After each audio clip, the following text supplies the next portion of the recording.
爱奇艺首播，张凌赫、王楚然领衔，严罢军阀恋上复仇千金，又有好剧追了。命运的齿轮转动时，连螺丝钉都得起舞。这一秒过火打破民国剧套路，军阀与闺秀在悬疑剧本杀中相爱相杀，军装下的算计遇上旗袍里的刀片。背靠背御敌时，他说：“现在你的给我活着。”假死3年后，他换马甲回归，竟成他堂兄未婚妻。全员影帝的细节控剧组，把家国大义淬炼成刀尖上的探戈。命运的齿轮一旦转动，连螺丝钉都得跟着起舞。双引号，这话放在最近未播先火的民国剧《这一秒过火》身上，简直不能更贴切。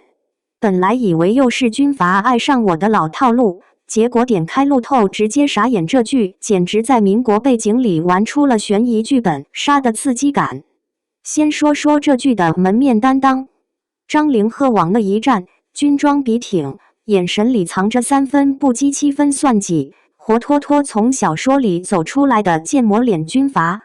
但别被表象骗了，他演的慕容清义可是个狠角色，出生就被报错，在养父母家受尽虐待，好不容易逃出来遇见白月光，结果转头害得姑娘全家被灭门。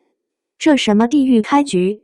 而王楚然演的任素素更是带感，表面是温婉端庄的民国闺秀，实则是手握复仇剧本的黑莲花。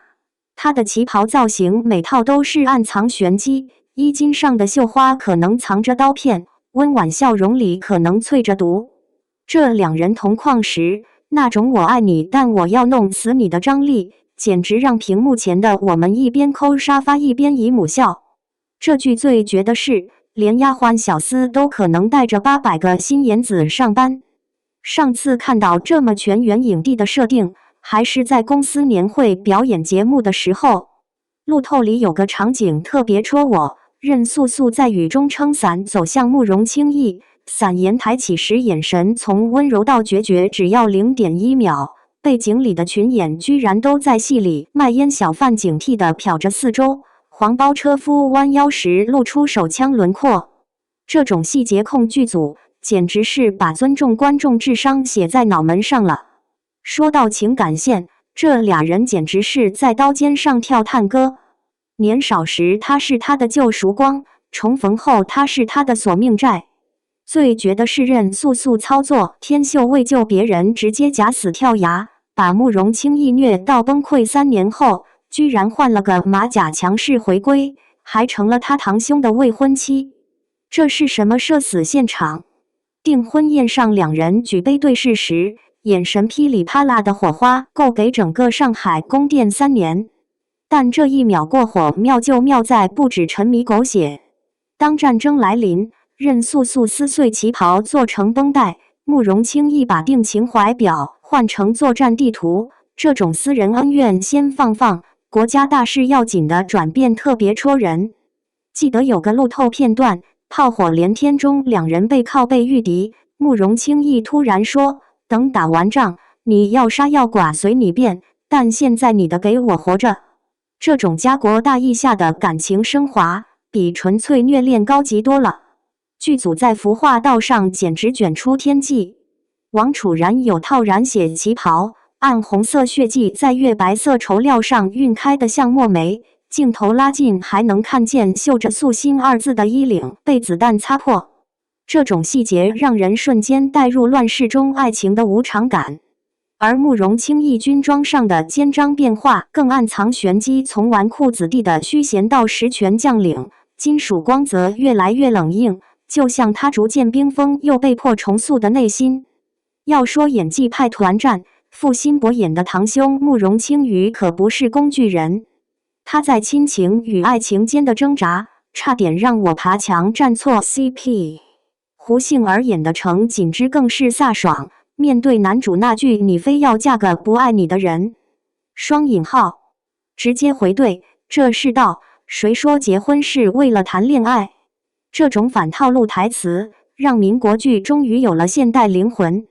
现在观众可不好糊弄，但这一秒过火聪明在把爽点、泪点、燃点全精准拿捏。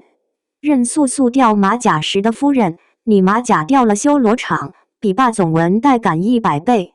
两人在防空洞里借着手电筒光核对情报时，手指无意相触又迅速分开的性张力，比吻戏还让人心跳加速。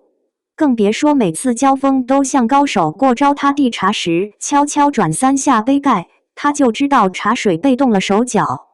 他皱眉时右手轻扣桌沿，他就明白暗处有埋伏。这种灵魂伴侣般的默契，让相爱相杀有了最扎心的底色。其实追这类剧最怕什么？就是主角为虐而虐，强行降智。但这一秒过火给的矛盾解法相当高级。任素素假死是为保护地下情报网，慕容轻易报复性订婚是为给他做身份掩护。当真相大白时，观众才会发现那些捅向对方的刀，其实都在为彼此挡子弹。这种我以为我在虐你，其实你在救我的闭环，比直球发糖后劲大得多。现在业内老说年轻人不爱看民国剧，但看看这一秒的路透播放量，分明是观众拒绝工业糖精好吗？真正能打的作品，就像慕容轻易改造的那把勃朗宁手枪，民国的外壳里装着现代人对势均力敌爱情的向往，对家国情怀的共鸣。听说结局里两人没选择归隐，而是留在战场继续并肩作战，这种爱情不是终点，而是共同成长起点的设定，比大团圆更有现实意义。